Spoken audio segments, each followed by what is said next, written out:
사도행전 9장. 한편 사울은 여전히 주의 제자들을 위협하며 그들을 죽일 기세로 대제사장에게 나아가 다메섹의 여러 회당들에게 보낼 공문을 요청했습니다.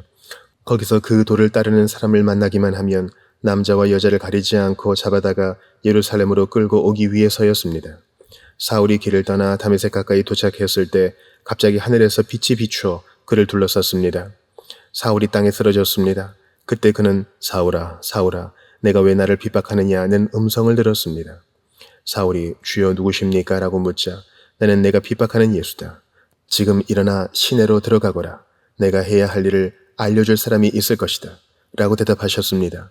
사울과 함께 가던 사람들은 소리만 들리고 아무도 보이지 않아 아무 말도 못하고 멍하니 그곳에 서 있었습니다. 사울은 땅에서 일어나 눈을 떠 보았으나 아무것도 볼 수 없었습니다. 그래서 그는 같이 가던 사람들의 손에 이끌려 다메섹으로 들어갔습니다. 사울은 3일 동안 앞을 보지도 못한 채 먹지도 마시지도 않았습니다. 그때 다메섹에는 아나니아라는 제자가 있었습니다. 주께서 환상 가운데 아나니아야 하고 부르셨습니다. 그가 예 주여 라고 대답하자 주께서 아나니아에게 말씀하셨습니다. 너는 어서 고든 길이라고 부르는 거리로 가거라. 그리고 그곳에 있는 유다의 집에서 다소 사람 사울을 찾아라. 지금 그가 기도하고 있다. 그는 환상 가운데 아나니아라는 사람이 와서 자기에게 손을 얹어 다시 보게 해주는 것을 보았다. 아나니아가 대답했습니다. 주여, 제가 이 사람에 대해 여러 가지 말을 들었는데 예루살렘에 있는 주의 성도들에게 온갖 해를 끼쳤다고 합니다. 그리고 그는 대제사장들로부터 권한을 받아 주의 이름을 부르는 사람들을 모두 잡아가려고 여기에 왔다고 합니다. 그러자 주께서 아나니아에게 이렇게 말씀하셨습니다. 가거라. 이 사람은 이방 사람들과 왕들과 이스라엘 사람들 앞에서 내 이름을 전하도록 선택한 내 도구다. 내 이름을 위해 그가 얼마나 많은 고난을 당해야 할지 내가 그에게 보여줄 것이다. 그리하여 아나니아는 그 집을 찾아 들어가 사울에게 손을 얹으며 말했습니다.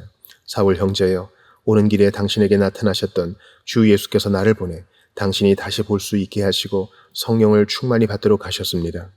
그러자 즉시 사울의 눈에서 비늘 같은 것이 떨어져 나가더니 그가 다시 볼 수 있게 됐습니다. 그리고 그는 일어나 세례를 받은 후 음식을 먹고 기운을 되찾았습니다. 사울은 다메섹에 있는 제자들과 며칠을 함께 지냈습니다. 그는 곧바로 여러 회당에서 예수가 하나님의 아들이심을 선포하기 시작했습니다.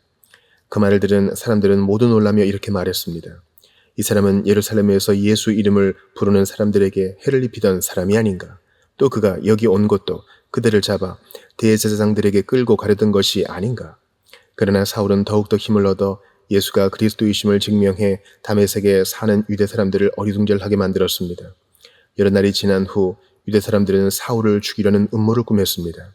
그러나 사울이 그들의 계획을 알게 됐습니다. 그들은 사울을 죽이려고 밤낮으로 성문을 철저하게 지키고 서 있었지만 사울의 제자들이 밤에 사울을 광주리에 담아 성벽을 통해 성 밖으로 달아내렸습니다. 사울은 예루살렘으로 올라가서 제자들과 교제하려고 했으나 그들은 사울이 제자가 된 것을 믿지 않고 모두 그를 두려워했습니다.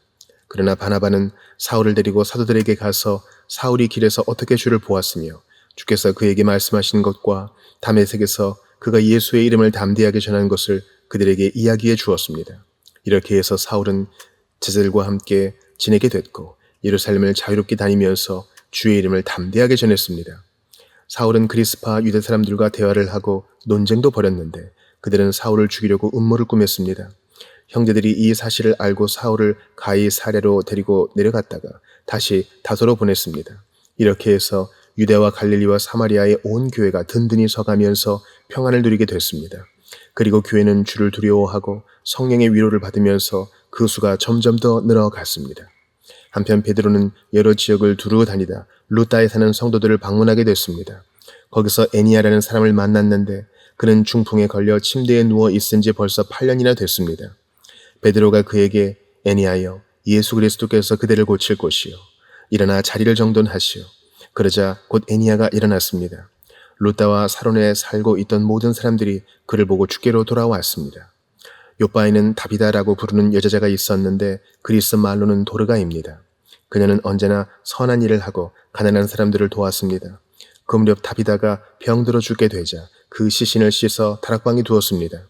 루다는 요바에서 가까운 거리인데 제자들은 베드로가 루다에 있다는 소식을 듣고 두 사람을 베드로에게 보내 속히 와달라고 간청했습니다. 그래서 베드로는 일어나 그들과 함께 갔습니다. 그가 요바에 도착하자 사람들이 다락방으로 안내했습니다. 모든 과부들이 베드로를 둘러서서 울며 다비다가 살아있을 때 만든 속옷과 겉옷을 보여주었습니다. 베드로는 사람들을 모두 방에서 내보낸 후 무릎을 꿇고 기도했습니다. 그러고는 시신을 향해 몸을 돌려 다비다여 일어나거라 명령하자 다비다가 눈을 뜨고 베드로를 보며 일어나 앉았습니다.